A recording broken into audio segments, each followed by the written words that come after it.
Welcome to my sewing room. Oh, I am so excited about this show today.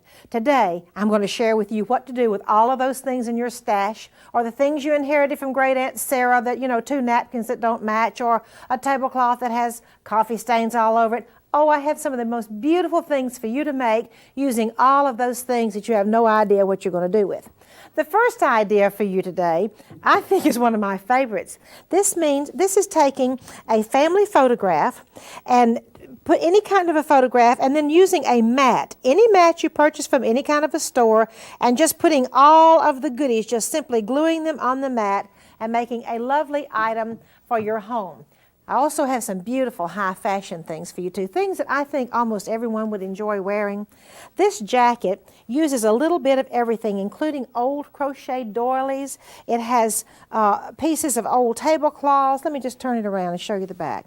It has just a little bit of everything on it, including some buttons that didn't match. I bet you some of you have a wonderful button stash too, wondering what on earth am I going to do with all these buttons that my grandmother, collected in the box, and they're such treasures to me, but I really don't know what to do with 75 buttons, none of them matching. This is another beautiful ecru jacket. You see over here we have a lovely crocheted lace that comes down the front, doilies, old napkins. Turn it over to the back and you'll see some tea towels. All of this particular jacket is in ecru, which really makes it fabulous. I would especially like this jacket with a really pretty ecru linen skirt. All right, real quickly on this one, you know what this is? This is just a tea towel, one that you put a bathroom towel, made into a little bib to go on this sweet little dress. And I kind of saved one of the best for last. Good looking jacket with buttons in the front. This one has little pieces of lace. Let me turn around to the back so you can see this wonderful collar.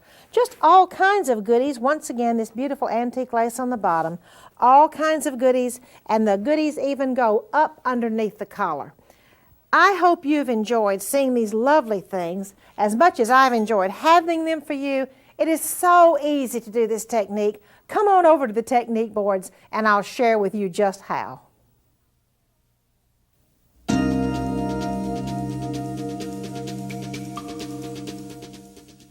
I love to go to flea markets and antique stores. And sometimes I think, well, gosh, I don't know what I would do with one of those doilies that I found for $2 or $3, maybe even $5. Because it has bright orange and yellow and green and hot pink and purple. But guess what?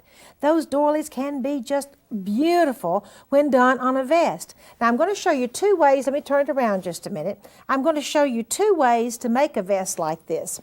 The first way is you can line it and do all of your work on muslin. Can you see the back of this one? It's just lining. Or the back of this one, these pieces were big enough, the actual back to the vest, where they did not have to have a lining. Let's just see how you use those flea market, antique store, or what you inherited finds to make something really spectacular to wear for yourself. Okay, now look up here first. Let me show you the typical case, the scenario of the torn up, see the crochet is great, but the inside piece is rotten beyond any use whatsoever. I mean, we're talking rip it up there. But look here. Do you see how this beautiful piece of crochet can be planned to go around a vest like this and make a beautiful collar? All we've got to throw away is that piece in the middle. Okay, I told you I'd talk about 2 ways of making one of these vests. The first way, this piece of muslin draws off the vest front. You can use all kinds of little bitty pieces to straight stitch or zigzag them there. But now look, suppose you have a piece such as this particular piece. I had a table runner, a right big table runner with that absolutely unbelievable shade of yellow and green. I would never use that in my house, but look how fun it will be on a garment to wear for myself. Okay, this piece over here has a little piece of crochet, no telling where that came from, here on the collar. Remember, we're doing this one, since we had this big piece, I don't have to put it on muslin to line with. I can use this as the actual garment fabric. But if I just have a bunch of little pieces, I will simply zigzag them to the muslin. Now, do you see how I've put together the little pieces? Here's a little piece of crochet, a piece of a doily, and then look here. All right, gang, here is a big crochet doily under here. I'm not going to use the whole thing. It will eventually, some of that will be cut away because I'm going to bring this tea towel over it. And look, isn't this fun? The outside of this table runner that I've used with all those unbelievable colors actually will make the front of the vest. I am so excited about this technique. Come on over and let me share with you our really interesting quilt square for the day.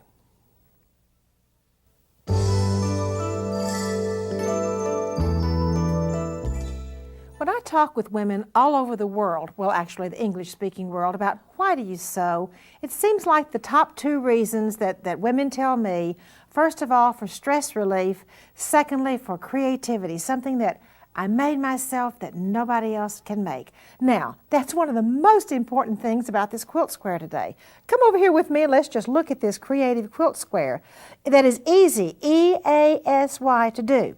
Now then, this particular handkerchief, just chop it off, zigzag it down. This is either a doily or an inside to a tablecloth or a placemat, you know, where all those stains are and you can't use the rest of it. Chop it away and use this. Now, here is a little piece of pink and white tatting. I just wonder how long ago that was made, and I look at those lovingly drawn up stitches, and I surely would like to know who made it, but I don't, so I'll just enjoy it and appreciate it. On over here is another piece of that same little handkerchief, zigzag down, or you can either straight stitch, it doesn't matter which, and I'd like for you to look at this little piece of, almost a little piece of crazy patch over here, except it isn't crazy patch on the quilt. Now this is an antique Valentine. I took it to the photocopy place with a piece of organdy, had the photocopy store copy it onto the organdy, brought it back, cut it out, and with gold thread simply feather stitched it onto my beautiful silk dupioni pillow. And I think that makes such a nice addition. You could also use one of your children's or grandchildren's pictures, a picture of your house, maybe a picture of your family and the older members of your family, maybe your pictures from the turn of the century. It'll make a creative quilt square. Now this is so E-A-S-Y. I'm almost embarrassed to show you how easy. But if you look down here, I have just simply taken pieces from my stash, pieces cut out from old tablecloths. This is a piece of an old doily, just one end of it. A little piece of lace I have pinned on there. And at this particular time, I'm simply going to straight stitch, going all the way around the edge of this doily. I really like to use my needle down position, so when I come to a place where I can turn, the needle down position makes it awfully easy for me to turn. Now this is absolutely all there is to sewing the stash down on this beautiful piece of ecru silk dupioni. Just sit down and stitch. I guess that's one of the reasons it's so much fun, is because it truly is easy. Now you get the idea there. I'm going to stitch all the rest of this down. Now let me show you some goodies I have over here. Let me just grab them up in my hand. This is one where some of the fun comes in. I have some buttons. Do you remember I told you your button box you don't know what on earth to do with? Well, look.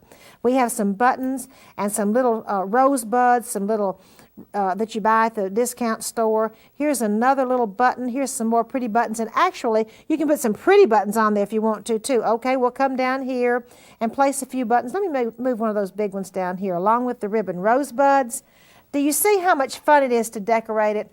Honestly, you can put anything you would like to put on this. I've seen some of the cutest quilt squares, vests, and one of the cutest ones I ever saw. I was out teaching somewhere, and this absolutely good-looking woman came in this wonderful black pants and a black top, and she said, "I think you'll like the back of my vest." And she turned around, and she literally had taken the pictures, the black and white pictures of her family from the 20s and the 30s and the 40s, had them transferred onto organdy, and had a wonderful linen transformation with her family photographs on the back of that vest.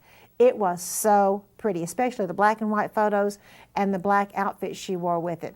Now listen, you know our blouse of the show that we have, this wonderful Australian blouse?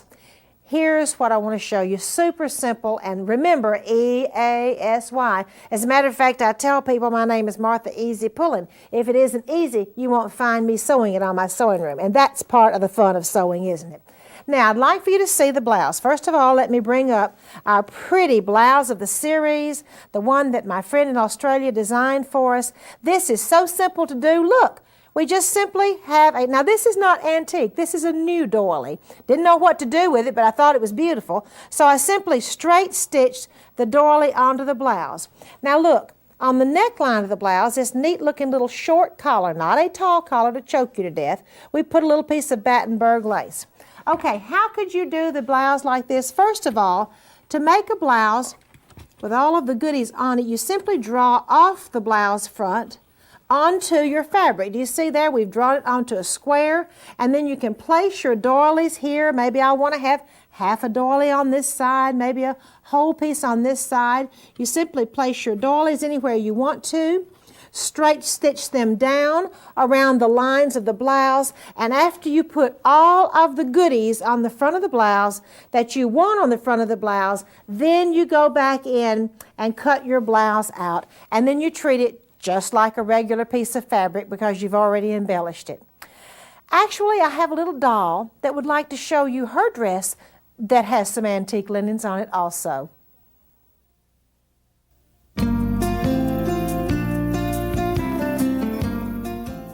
This little doll dress is precious and so easy. Using the little drop-waisted style, the little puffy antique reproduction of the series, we just put a little bit of an antique piece of lace around the collar. Just simply put it down, stitch it on. Let's move your arm over here, baby. Moving your down the doll dress to look at the little tea towel. It's just a piece of a tea towel. It is not stitched down. It's simply stitched in the waistband. It's almost like a little apron. This one is so easy to make. Oh, let me just show you how. As I said, I used a tea towel. Here's my tea towel purchased at the tea towel store. You don't even buy them a million places. And for what I did, I took the skirt, simply folded it under the hem. I haven't hemmed it yet. I folded it under to get a length, put the tea towel down to see how much length, where I would like for it to fall on the skirt, draw a line, and then simply cut the rest of it away and straight stitch it to the skirt and treat it just as one piece. That's absolutely all there is to making this absolutely adorable little doll dress. Kathy Brower is going to be with us next to show you some pretty silk ribbon embroidery stitches. She's going to share with us how to make some beautiful spring flowers.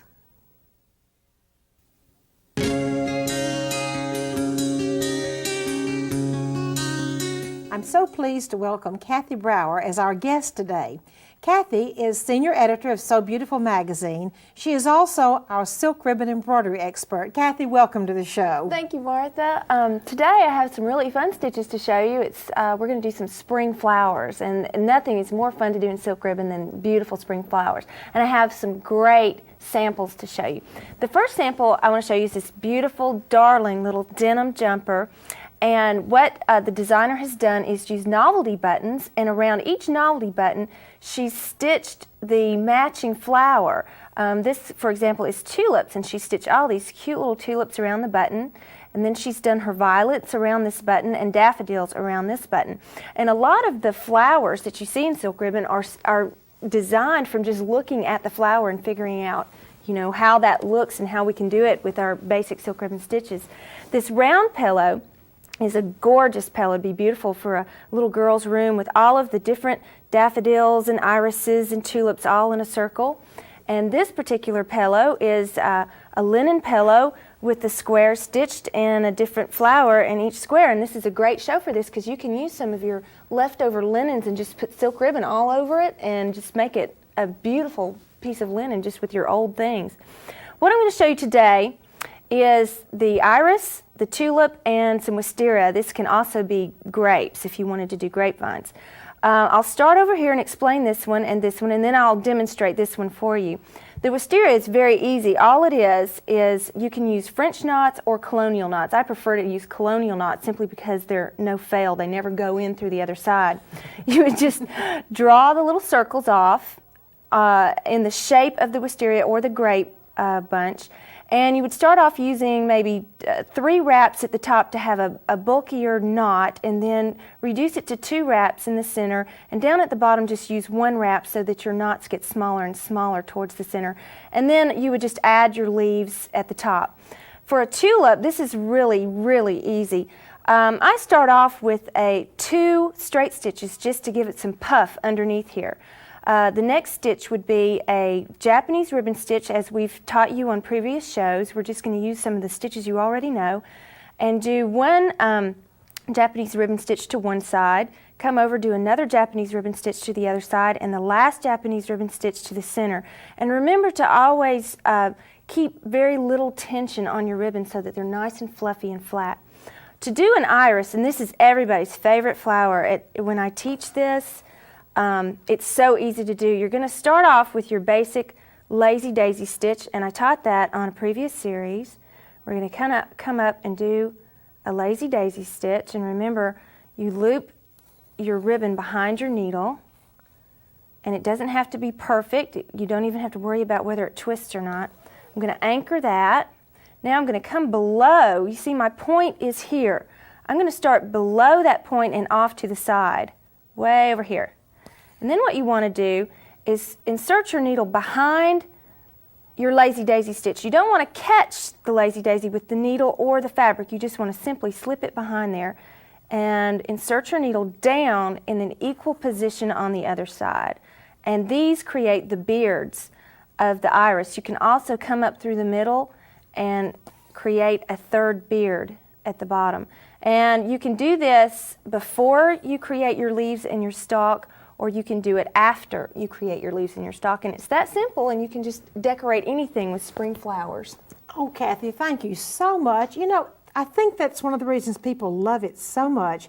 Silk ribbon embroidery really is easy. You know, you and I and all the folks at So Beautiful and Martha Sewing, we like easy. Yeah, definitely. Thank you so much, Kathy, for being here. Next, we have a really interesting and very exciting pillow for you.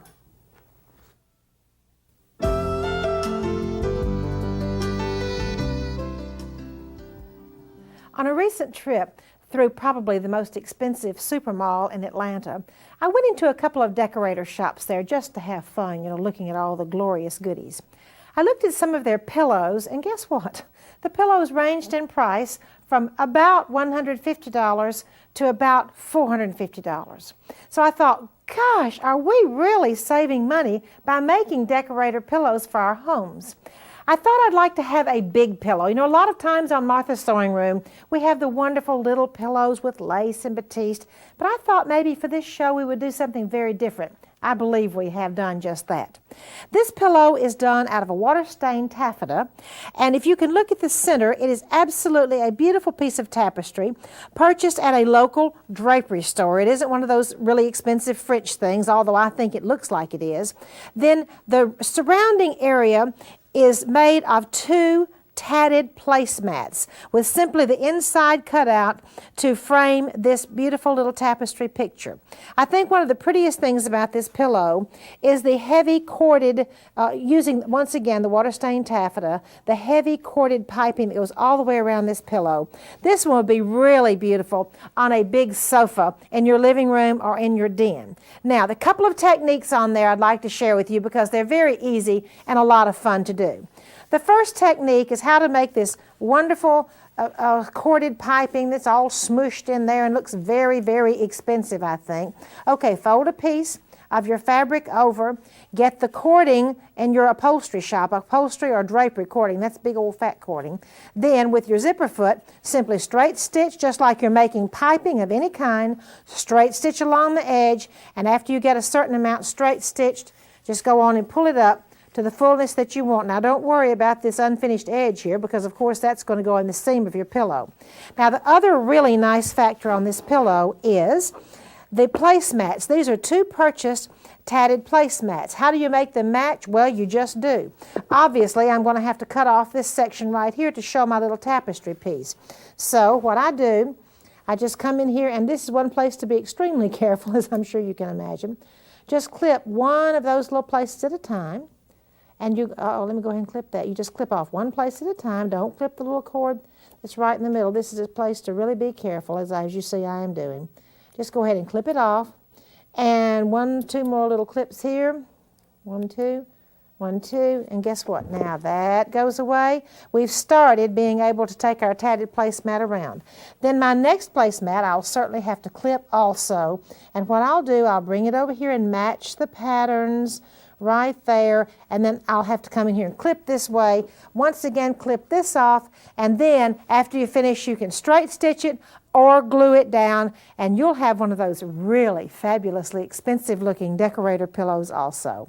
Next, I have a really interesting craft for you.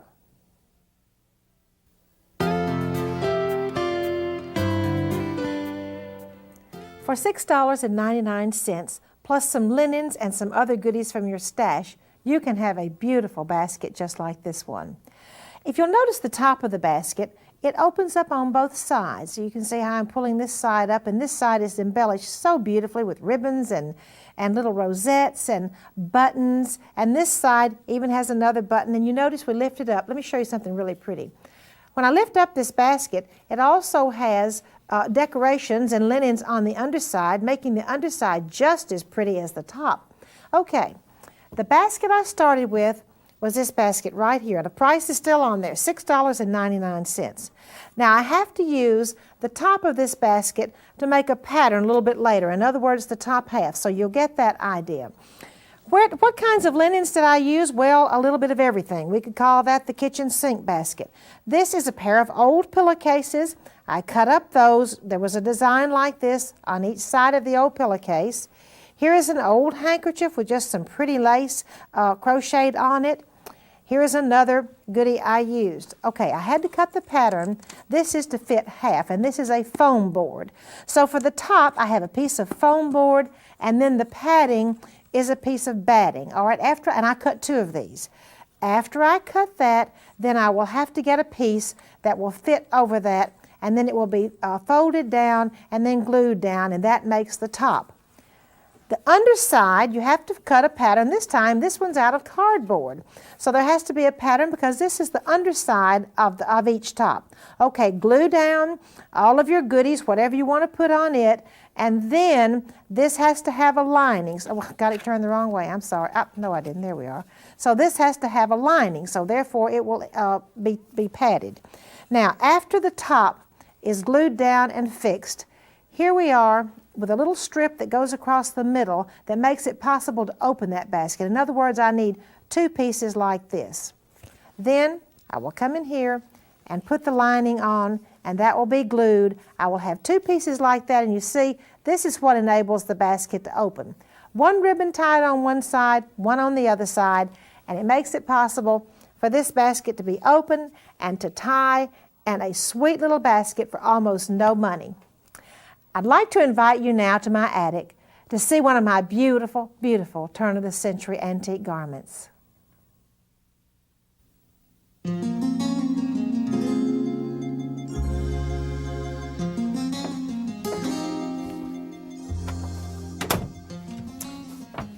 Since this is the linen conversion show, I had to show you my beautiful little English conversion dress.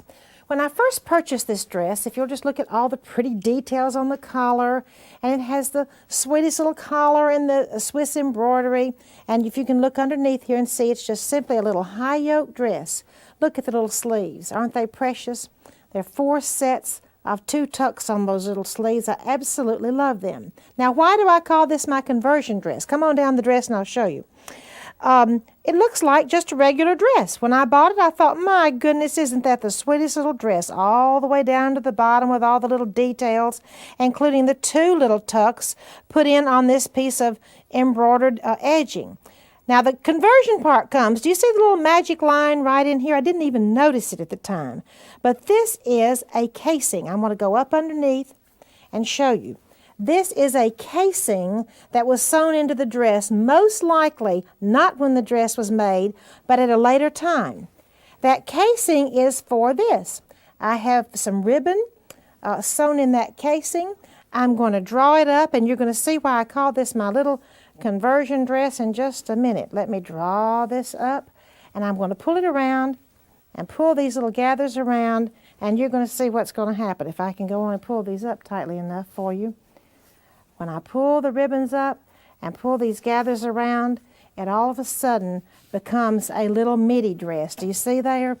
And I've got more gathers. Let me just pull them around here for you. So that becomes the cutest little midi dress that you have ever seen. And that is why I call that my conversion dress. Actually, I think that's a really cute idea for you to try on your children's or your grandchildren's dresses.